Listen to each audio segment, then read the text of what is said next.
Okay, so this is Broken Columbies, and this is my lab task 5. I've chosen TouchOSC for my lab task. I've got my controller patch over here and my synthesizer over here in Max, and here are my mappings.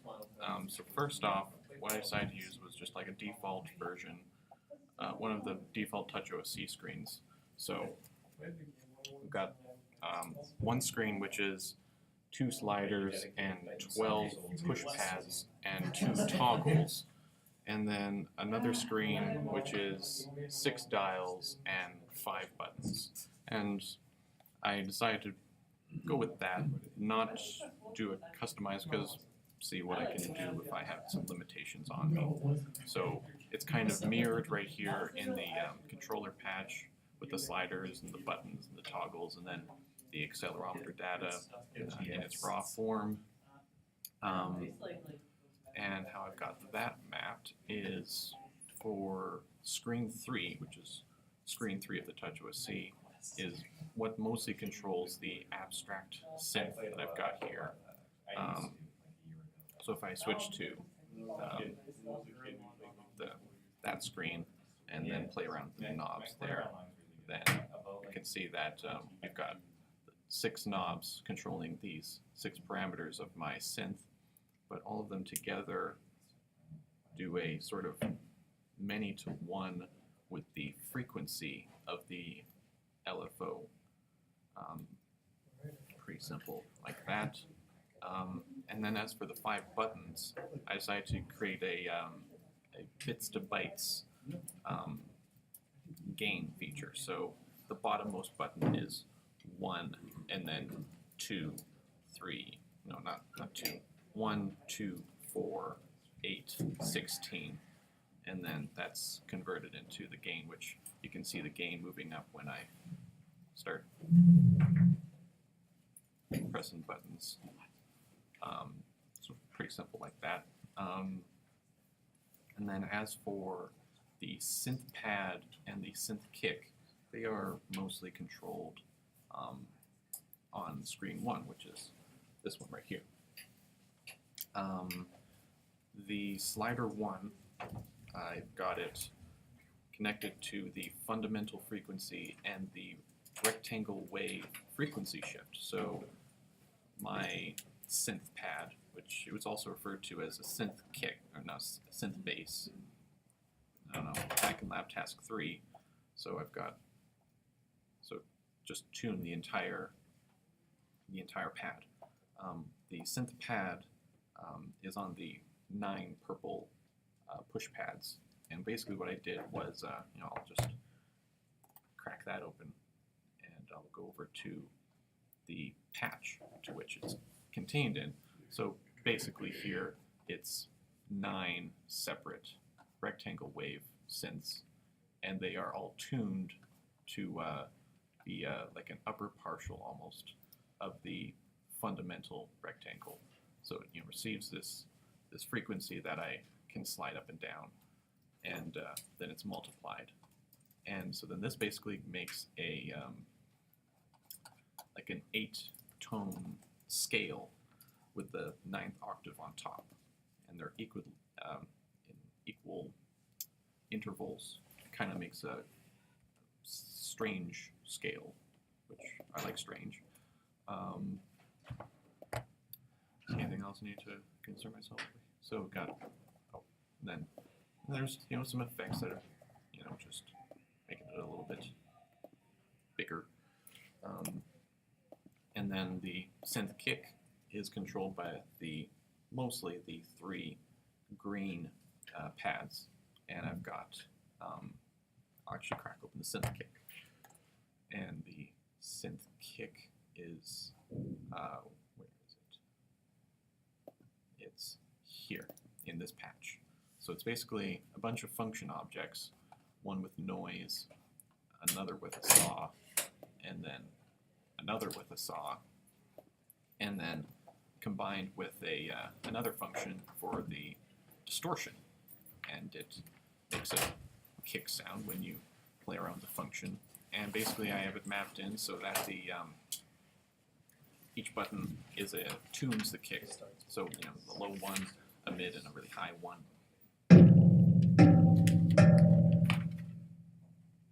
Simple like that. And of course, then I suppose I can go into what the accelerometers are doing. So let's see, the horizontal, which is here, we're looking at that. Horizontal is primarily targeting the synth pad frequency filter and the frequency Q. So if I hold it up here, then the Q is at 0, frequency is really low, and so it's kind of like a dynamics controlling. And so then if I push it down further, then the Q goes up, the frequency goes up on the filter, and so it's pretty nice. Vertical accelerometer data is going to the low pass filter on the synth kick. So tilting it downwards also will move that up and down. So then you can have a low pass filter on it. And then as for the frontal accelerometer data, just controlling that with the panning. So I can pan everything.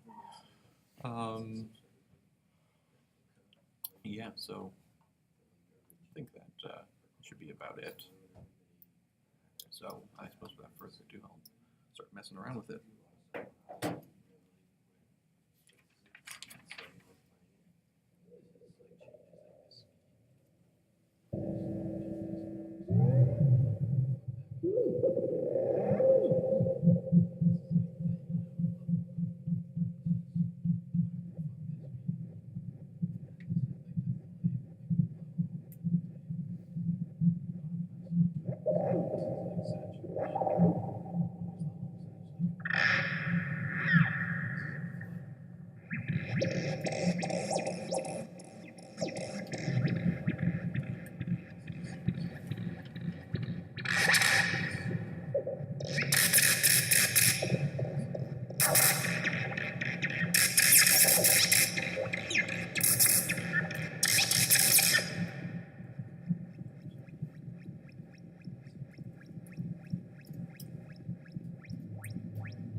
I think that's about it, but I think I forgot a couple things. Oh, yay! Yay! I forgot a couple things to mention in my hat. So I forgot two things. The second slider is controlling the speed of the of this guy right here, which is the speed of the so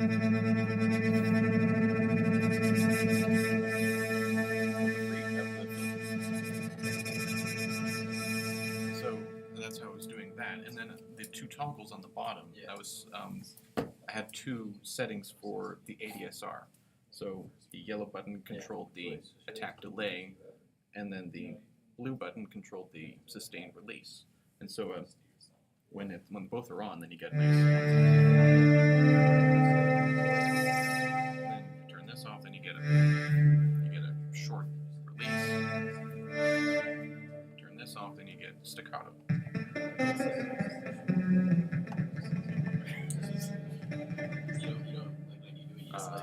Yeah. So those were the two things that I forgot to mention. Oopsie me. But yeah, that's my synthesizer, and hopefully this recording worked. God, I hope it did. But anyways, that'll be enough.